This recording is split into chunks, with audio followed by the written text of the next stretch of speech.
Welcome to Chillin' 101. We hope this video helps.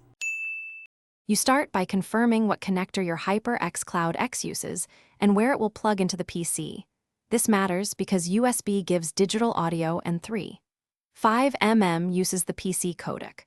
Once you know the port, plug the headset in firmly and let Windows enumerate the device. Make sure to install HyperX Ngenuity for USB models to access firmware and EQ. For analog 3.5 models, skip Ngenuity but keep drivers updated. Also, disable exclusive modes in sound settings so apps don't take sole control. Once the headset is recognized, open Windows Sound Settings and set the HyperX device as both default playback and recording to route system and mic audio correctly.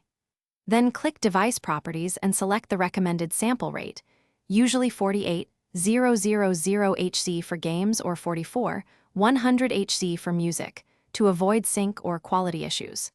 Next, verify each application. In-game audio and chat apps like Discord must explicitly select the HyperX device. This prevents Windows from using onboard audio. Finally, fine-tune levels and features.